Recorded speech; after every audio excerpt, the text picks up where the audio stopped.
उत्तर पूर्वी दिल्ली से बीजेपी सांसद और भोजपुरी सिनेमा के चर्चित चेहरा मनोज तिवारी इस साल 7वें वर्ष लवकुश रामलीला में परशुराम की भूमिका निभाएंगे। दिल्ली में आयोजित एक प्रेस कॉन्फ्रेंस में तिवारी ने रामलीला के महत्व पर जोर देते हुए कहा कि यह सिर्फ एक नाटक नहीं बल्कि भारत की सभ्यता का प्रतीक है। उन्होंने कहा कि लोगों को आश्चर्य होगा कि सांसद होते हुए मैं ये कर रहा हूँ, लेकिन मैं स्पष्ट कर दूं कि मैं रामलीला करते करते ही सांसद बना हूँ। और मंच पे जितने लोग हैं, अखिल सिंघल जी, सत्यभूषण जैन जी, गौरव गुप्ता जी और राजेंद्र राव जी, वरुण जी, और इनके साथ साथ यहाँ पे और भी आप मीडिया के साथियों के अगल बगल पीछे लवकुश रामलीला समिति के लोग बैठे हुए हैं। आज मीडिया के साथ जितनी बातें शेयर हुई हैं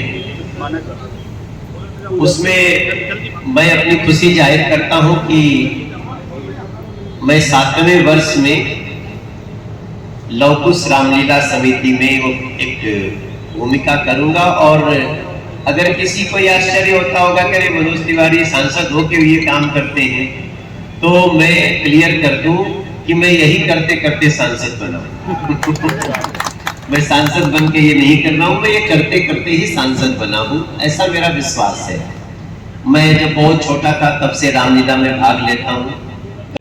मैंने रामलीला में बहुत बच्चा था तो मैंने स्त्री पात्र भी किए, हम सीता जी का भी रोल किए हैं। थोड़ा बड़े हुए तो हम कैकेयी का भी रोल किए, और बाकी हमें जो मिलता था लक्ष्मण जी के रोल पे थोड़ा बड़े हो गए तो हम अंगद बनने लगे। ऐसे बहुत सारे रोल करते थे।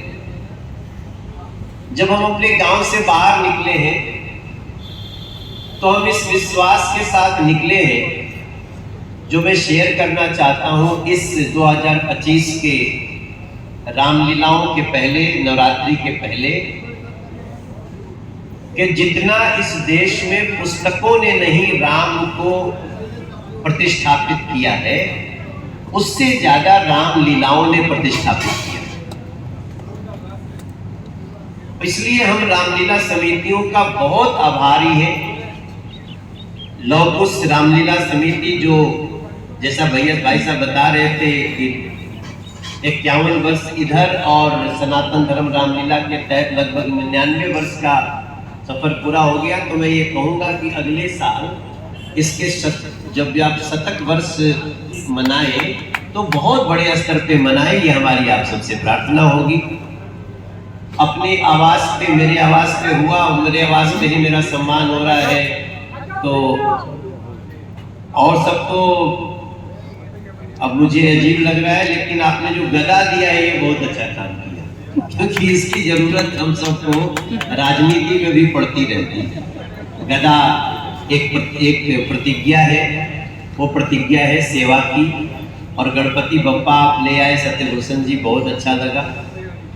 मैं आप सबको याद दिलाऊं और खासतौर से मीडिया के थ्रू मैं देश को बताना चाहता हूं कि रामलीला में हर व्यक्ति को भाग लेना चाहिए, चाहे वो रोल कर रहा हो या नहीं कर रहा हो,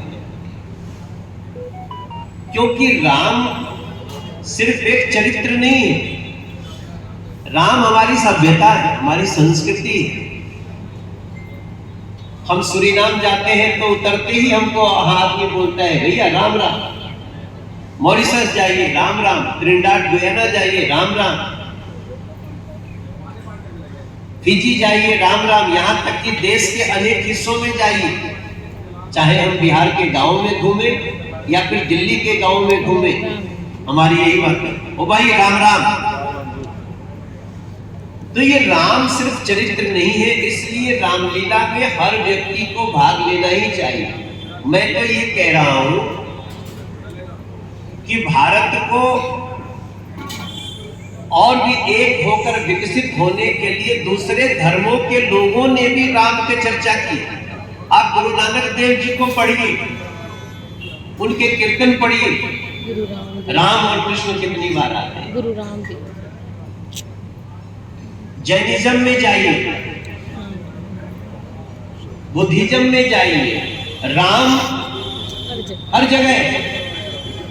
इसलिए मैं अपने आवाज पे जब ये प्रेस कॉन्फ्रेंस हो रही है तो मैं बड़ी विनम्रता से पूरे देश से कहना चाहूंगा, please participate in Ramlila, in your village, in your मोहल्ला, इन योर सिटी। ये हमारा बहुत बड़ा धर्म होना चाहिए कि हम रामलीला में भाग लें। क्यों भाग लें? देखिए, हम एक छोटा सा उदाहरण आपको देना चाहते हैं कि नहीं भाग लेने से क्या होता है। हम तो बहुत पढ़े लिखे हो, हम क्यों जाएंगे रामलीला? ये तो तमाशा है। तो तमाशा में हमारी राम की संस्कृति को कुछ लोग विवादित बना लेते। अब जैसे परशुराम का चरित्र आप सुनिए। भगवान परशुराम को कहा गया, अक्सर बड़े बड़े लोग कहते हैं कि भगवान परशुराम ने 21 बार क्षत्रियों से धरती को खाली कर दिया। और इसके चलते हमारे देश में ब्राह्मण क्षत्रिय आपस में बहुत जगह भिड़े रहते हैं।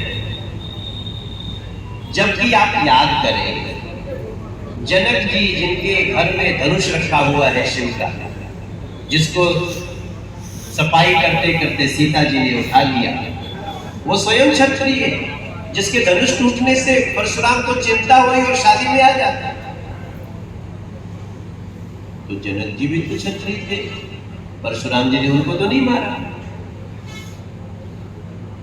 विश्वामित्र जी कहते हैं, ये राम और लक्ष्मण को आशीर्वाद दो महात्मा। परशुराम पूछते कौन है राम लक्ष्मण? बोले दशरथ जी के पुत्र है। अरे दशरथ के पुत्र है, आयुष्मान हो।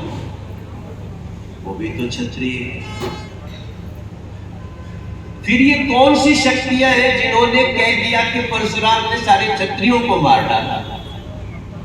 जबकि रामचरितमानस में साफ साफ लिखा है कि सुनहु राम जहि शिव धनु तोरा, सहस बाहु सब सोरी को मोरा। राम जी अगर कहते हैं कि रावण को उसकी सजा भुगतनी पड़ेगी, तो ये चला देगा कोई देश में कि ब्राह्मणों को सजा भुगतनी पड़ेगी। राम ने सहस्र बाहु के पापों का अध्ययन करे संसार, तब पता चलेगा कि परशुराम ने कितना बड़ा कार्य किया। सहस्र बाहु को उसके वंश के साथ मार कर।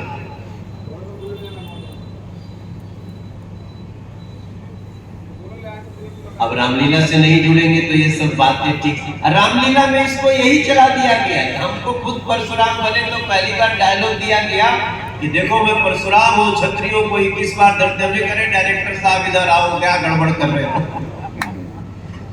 तो मैं देश के सभी रामलीला समितियों को बोलना चाहता हूँ, हे मेरे भारत और दुनिया भर के, इंडोनेशिया, बाली से लेके संसार में जहां जहां रामलीला हो रही है, आपकी रामलीला में क्या क्या संवाद चरित्रों से हो रहा है उसको चेक करें।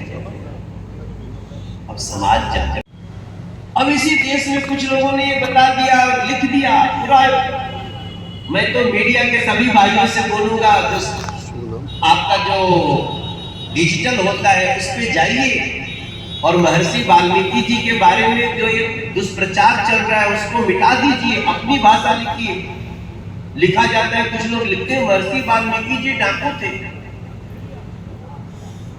डाकू शब्द तो उस काल में था ही नहीं, राक्षस हो सकते थे, लेकिन किसी ने चला दिया। महर्षि वाल्मीकि जो त्रिकालदर्शी है, जिनको जो राम जी के समकालीन है, जो सीता जी के साथ उनके बच्चों को पालते हैं, उसको उनको आपने इस तरह का चरित्र दे दिया, तो जिम्मेदारी किसकी है? अब हमारी है। हम सोशल मीडिया, डिजिटल जितने चैनल हैं हमारे भारत के, मैं 2 का नाम दूंगा तो झगड़ा हो जाएगा। हर चैनल की जिम्मेदारी है कि जाइए और आज हम पूछते थे ग्रोक टेल मी अबाउट महर्षि वाल्मीकि भगवान, तो ग्रोक वही बताएगा जो लिखा हुआ है। हम लिखेंगे, हम इतिहास बदलेंगे, क्योंकि महर्षि वाल्मीकि जी का चरित्र ब्रह्मा जी के समान है, उनको कोई भी इस तरह से दागदार नहीं कर सकता।